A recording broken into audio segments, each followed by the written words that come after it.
जिन शब्दों के पहले ए या एन का प्रयोग करना है, यदि उस शब्द के उच्चारण की प्रथम ध्वनि जो है स्वर होना चाहिए। कैसा होना चाहिए? स्वर, यानी कि स्वर के क्या होता है? वॉवेल्स। वॉवेल क्या होता है? ए, ई, आई, ओ, यू। फिर से सुनिएगा, जिस शब्द के पहले, कोई भी शब्द है जिसके पहले अगर हमको ए या एन का प्रयोग करना है, तो यदि उस शब्द का उच्चारण का जो प्रथम ध्वनि होगा, फर्स्ट साउंड होगा, अगर वो स्वर होता है यानी कि वॉवेल होता है, तो वॉवेल कितने होते हैं? ए, ई, आई, ओ, यू हो, तो वैसी स्थिति में हम उसके पहले क्या लगाएंगे? एन का प्रयोग होगा। जैसे देखिए, यदि व्यंजन ध्वनि जो है, व्यंजन ध्वनि यानी कि कॉन्सोनेंट्स जो वर्ड होते हैं अगर रहेगा, तो उसके जगह हम क्या चीज़ का प्रयोग करेंगे? ए का। उसके साथ क्या चीज़ का लगेगा प्रयोग? ए का। अब नोट में ये लिखा हुआ है कि अ, आ, हर्षई, दीर्घई, यानी कि ये जितने भी हैं सब क्या चीज़ में आते हैं? स्वर के वर्ण के अंतर्गत होते हैं। इन जहाँ जहाँ ये जिसका उच्चारण अ से, आ से, ई से, ऊ से, ए, ऐ, ओ से शुरू होगा, उसके पहले क्या चीज़ का प्रयोग किया जाएगा? एन का प्रयोग किया जाएगा। ठीक है, यानी कि स्वर है, यानी कि वॉवेल्स है। ठीक है। नोट नंबर 2 देखिए क्या कर रहा है कि जब शब्द का प्रथम लेटर जो होगा क्या है, यह उतना इम्पोर्टेंट नहीं रखता है। महत्वपूर्ण उसका क्या रखता है कि उसका उच्चारण की प्रथम ध्वनि कैसा है। ठीक है, जैसे देखिए यहाँ पे लिखा हुआ है अम्ब्रेला। अम्ब्रेला, यहाँ यू है, यू क्या हो गया? आपका वॉवेल हो गया। तो वॉवेल के साथ क्या लगेगा? एन लगेगा। लेकिन इसके साथ एन लगा सकते हैं, लेकिन आपको ध्यान रखना होगा कि इसका उच्चारण भी करना पड़ेगा। तो अम्ब्रेला को लिखते हैं, तो अम्ब्रेला में बोलिएगा तो ओ आता है। क्या आता है? ओ। और ओ हमारा यहाँ पे क्या है? ये वॉवेल से कौन स्वर है, तो इसके लिए यहाँ पे क्या लगेगा? एन। अब यहीं पे देखिए जरा, इसमें देखिएगा कि ये लिखा है यूनियन। क्या लिखा है? यूनियन। लेकिन इसके साथ क्या लगा हुआ है? आपको ए लगा हुआ है। तो फिर यू भी तो क्या है? वॉवेल है, लेकिन इसके साथ काहे नहीं लगा हुआ है? तो क्यों नहीं लगा है? जब इसका उच्चारण कीजिएगा तो यूनियन लिखिएगा, तो यूनियन कैसे लिखाएगा? यूनी, य। और यह जो है, यह किस में आता है? आपका स्वर में है या नहीं है? अगर य का आप अंग्रेजी लिखते हैं तो अंग्रेजी लेटर में इसका य का क्या लिखता है? वाई से क्या होता है? य। वाई क्या है? कॉन्सोनेंट है, वॉवेल नहीं है। तो वॉवेल नहीं है, इसलिए यहाँ पे क्या लगेगा? ए लगेगा। ठीक है। अब यहाँ पे देखिए लिखा हुआ एन ऑनेस्ट मैन। क्या लिखा हुआ है? An honest. तो यहाँ एच है, लेकिन एच तो वॉवेल नहीं है, तो वॉवेल नहीं है, फिर भी यहाँ पे क्या लगा हुआ है? एन लगा हुआ है। क्यों लगा हुआ है? क्योंकि इसका हम उच्चारण करके देखेंगे तो ऑनेस्ट का लिखिएगा, तो ऑनेस्ट का फर्स्ट अक्षर जो होगा अ होगा, तो अ किस में आ जाएगा? अ आ में आ गया, यानी कि स्वर में आ गया, तो इसलिए इसके पहले क्या लगा है? एन। अब यहीं पे देखिए आप इस वाले लाइन में कि लिखा हुआ 1 रुपी नोट। क्या लिखा हुआ है? 1 रुपी नोट लिखा हुआ है। तो 1 में यहाँ जो फर्स्ट लेटर देखिए क्या है? ओ है। क्या है ये? ओ। और वो क्या है? आपका वॉवेल है। वो क्या है? वॉवेल है। लेकिन फिर भी इसके साथ ए का प्रयोग किया गया है। क्यों ए का प्रयोग किया गया है? क्योंकि जब 1 लिखते हैं, 1 लिखिएगा तो व और न, 1 लिखते हैं। 1 रुपी पढ़िएगा, इसको उच्चारण कीजिएगा तो व और न 1 आएगा। तो व देखिए तो इसमें है नहीं है, यानी कि व का अंग्रेजी भी अगर करते हैं तो इसका लेटर में क्या होता है? भी। और भी क्या है? हमारा कॉन्सोनेंट है। तो कॉन्सोनेंट के पहले क्या लगेगा? ए का प्रयोग होता है। मैं ऐसा करता हूँ कि आपको समझ में आ रहा होगा। चलिए यहाँ कुछ अब्रिविएशन दिया है, इसके उच्चारण को भी उच्चारण के अनुसार से दिखा दिया। जैसे देखिए लिखा हुआ ही is N M L A. अब यहाँ देखिएगा एम एल ए या एम पी लिखा हुआ है, एम पी लिखा हुआ है, तो एम एल ए, एम तो क्या है? आपका कॉन्सोनेंट है, लेकिन जब इसे हम इसका उच्चारण करेंगे तो उच्चारण कीजिएगा तो क्या आ जाएगा? एम। तो एम जो आया है आपका एम, ए क्या है? ए किस में आता है? तो स्वर में आता है, इसलिए इसके पहले क्या लगा है? आर्टिकल एन का प्रयोग किया जाएगा। ठीक है। फिर इसमें देखिएगा एफ आई आर। तो एफ आई आर जो है, एफ आई आर, क्या एफ हमारा एफ आई आर, एफ तो हमारा कॉन्सोनेंट है, लेकिन जैसे हम इसको उच्चारण करेंगे तो देखिए उच्चारण हमारा क्या आ रहा है? एफ आ रहा है। तो ए हमारा क्या है? ये एफ वॉवेल्स है, इसलिए इसके पहले क्या लगेगा? एन लगेगा। ठीक है।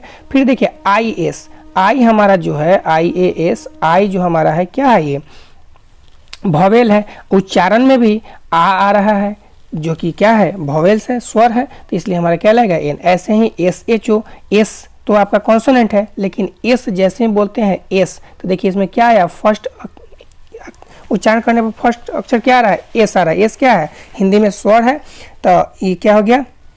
एन लग जाएगा। इससे देखिए एक्सरे, एक्सरे में पहले क्या आ जाएगा? ए। तो ए हमारा क्या है? स्वर है, तो इसलिए क्या लग जाएगा? इसमें एन का प्रयोग किया जाएगा।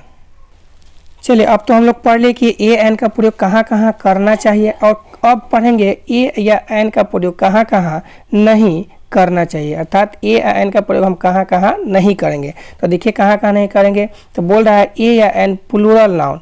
ए या एन का मतलब ही होता है, ए या एन का मतलब ही होता है एक। क्या होता है, ए या एन का एक मतलब क्या होता है, एक होता है, ठीक है, एक होता है। तो जब एक होगा तो ये प्लूरल तो होगा नहीं, एक मतलब सिंगुलर, तो वही बोल रहा है किसी भी प्लूरल नाउन से पहले ए या एन का प्रयोग कभी नहीं किया जाता है। जैसे लिखा हुआ है ए बॉयज हैव कम, तो देखिए यहाँ पे बॉय जो हमारा दिया हुआ है, बॉय जो यहाँ पे है ये कैसा है, सिंगुलर है। बॉय क्या सॉरी प्लूरल है, बॉय क्या होता है, सिंगुलर। यहाँ क्या लिखा हुआ है, बॉयज, बॉयज क्या हो गया, प्लूरल। तो प्लूरल के साथ तो ए एन का प्रयोग किया नहीं जाता है, तो ये क्या हो जाएगा, गलत हो जाएगा। अब इसमें देखिए बॉयज हैव कम, तो इसके पहले कोई आर्टिकल या एन का प्रयोग किया गया है, नहीं किया गया, तो इसलिए क्या हो जाएगा, सही हो जाएगा। तो यहाँ देखिए यही बॉयज यहाँ पे है, प्लूरल है, तो इसके साथ ए लगाए तो गलत हो गया। यही बॉयज है यहाँ पे प्लूरल है तो नहीं लगाए हैं, तो सही है, ठीक है। अब अगला देखिए, कह रहा है कि अगर नाउन जो है हमारा अनकाउंटेबल, अनकाउंटेबल का मतलब हुआ जिसको हम लोग गिन नहीं सकते हैं, तो अनकाउंटेबल में हो तो ए या एन का प्रयोग बिल्कुल ही नहीं होगा। यानी कि जितना भी मापने तोलने वाला चीज़ है, यानी कि अब्स्ट्रैक्ट नाउन और मटेरियल नाउन के साथ किसी भी तरीके से ए या एन का प्रयोग नहीं। जैसे यहाँ पे दिस इज राम, ठीक है, तो राम को आप गिन नहीं सकते, अनकाउंटेबल हो गया। और दिस इज वाटर, ये भी आप पानी को नहीं गिन सकते हैं, तो इस सब के साथ क्या होगा, आर्टिकल ए एन का कुछ भी का प्रयोग नहीं किया जाएगा। देखिए कह रहा है कि अगर नाउन का लोप हो, किसी भी सेंटेंस में अगर नाउन का लोप हो तो उसके साथ ए या एन का प्रयोग बिल्कुल ही नहीं होगा। जैसे देखिएगा इस वाले सेंटेंस में कि क्या बोल रहा है, सी इज़ वेरी ऑनेस्ट। अब देखिए ऑनेस्ट जो है, ऑनेस्ट ईमानदारी होता है, जो कि अब्स्ट्रैक्ट नाउन है, ठीक है। तो इसके साथ ये सी इज़ वेरी ऑनेस्ट, अब इसके साथ आर्टिकल ए का प्रयोग नहीं होगा ना एन का प्रयोग। क्यों, अगर यहीं पे रहता है सी इज़ वेरी ऑनेस्ट, अगर इसके साथ हम गर्ल जोड़ देते तो इसके साथ नाउन जोड़ दिया गया, तो जब नाउन जुड़ जाएगा तभी हम यहाँ पे क्या लगाएंगे, आर्टिकल लगा सकते हैं, अन्यथा नहीं लगाएंगे। तो इस सेंटेंस में देख रहे हैं कहीं भी कोई नाउन नहीं है, तो इसके लिए हम क्या करेंगे, ऑनेस्ट आपका क्या हो गया, विशेषता बताया जा रहा है। तो चलिए माई मदर इज काइंड, अब काइंड देखिए मेरी माँ क्या है, दयालु है, तो ये क्या हो गया, विशेषता हो गया, एडजेक्टिव हो गया। लेकिन इसमें तो कोई नाउन है नहीं, इसलिए इसके साथ कोई ए का प्रयोग, ए या एन का प्रयोग नहीं किया जाएगा। अब इसी में एक एग्जांपल देखिए, he is a honest boy, sorry यहाँ पे क्या हो जाएगा, एन ऑनेस्ट बॉय।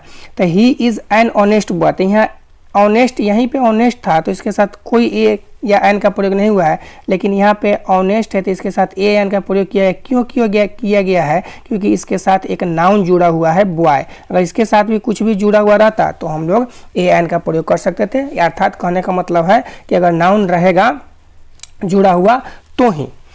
अब क्या कर रहा है, किसी भी व्यक्ति अथवा स्थान के नाम के साथ आर्टिकल का प्रयोग नहीं किया जाता है, ठीक है। कोई भी जगह हो या फिर कोई व्यक्ति हो, उसके साथ आर्टिकल का प्रयोग हम लोग नहीं करेंगे, ठीक है। जैसे देखिए राम है, तो ये क्या है कि खास व्यक्ति हो गया, प्रोपर नाउन हो गया, तो इसके साथ कोई भी हम आर्टिकल ए या द का ए राम या द राम नहीं लिख सकते हैं, तो ठीक है। अब देखिए यहाँ दैट इज सोहन, अब यहाँ सोहन है, तो यहाँ पे अगर आप दैट इज ए सोहन लगाते हैं तो सेंटेंस क्या हो जाएगा, आपका गलत हो जाएगा, क्योंकि सोहन क्या है, प्रॉपर नाउन है, किसी व्यक्ति का नाम है, इसलिए इसके साथ ये प्रयोग नहीं किया जा सकता है, ठीक है।